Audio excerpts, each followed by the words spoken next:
Hello viewers, আজকে আমি আপনাদের সঙ্গে ঝিঙের রোস্ট রেসিপিটা শেয়ার করছি। ঝিঙে তো অনেক রকমভাবেই খেয়েছেন, এইরকমভাবে রান্না করবেন, অসাধারণ লাগে। তার জন্য আমি ঝিঙেটাকে একটু লম্বা লম্বা কেটে নিয়েছি, আলুটাকেও সেই রকম করে। আর এদিকে টক দই নিয়ে নিয়েছি, টক দইটাকে খুব ভালো করে ফাটিয়ে নিচ্ছি। খুব ভালো করে ফাটিয়ে নিয়ে আমি পেঁয়াজ কুচি কুচি করেছিলাম, সেটাকে খুব ভালো করে থেতো করে নিচ্ছি।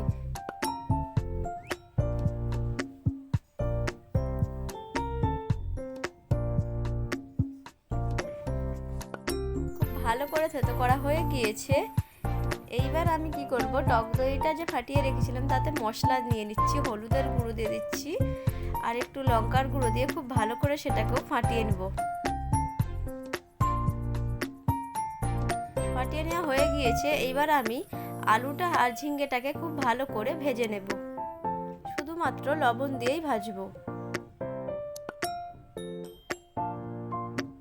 হালকা লাল করে ভেজে নিয়েছি আলুটা। এরপর আমি ঝিঙ্গেটাকে ভেজে নেব। ঝিঙ্গেটা ভাজলে কিন্তু খুব জল বেরোবে ঝিঙ্গো থেকে, সেই জলটা পুরোটা মেরে নিতে হবে।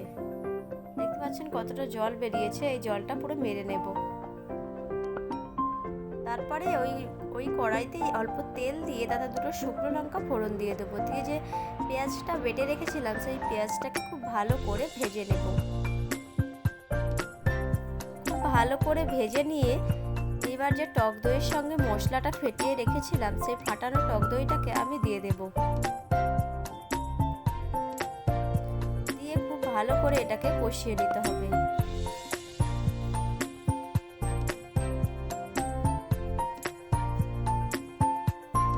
অল্প অল্প জল দিয়ে খুব ভালো করে আমি মশলাটাকে কষিয়ে নেব।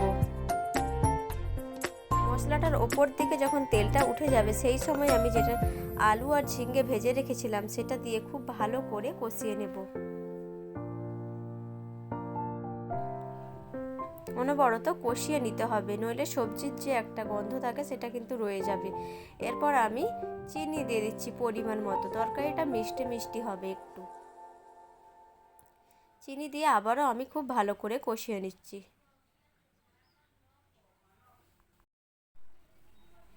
কষিয়ে নেবার পরে আমি একদম অল্প জল দিয়ে এটাকে ঢাকা দিয়ে লো ফ্লেমে রেখে ঝিঙের রোস্টটা একদম পারফেক্টভাবে বানিয়ে নেব।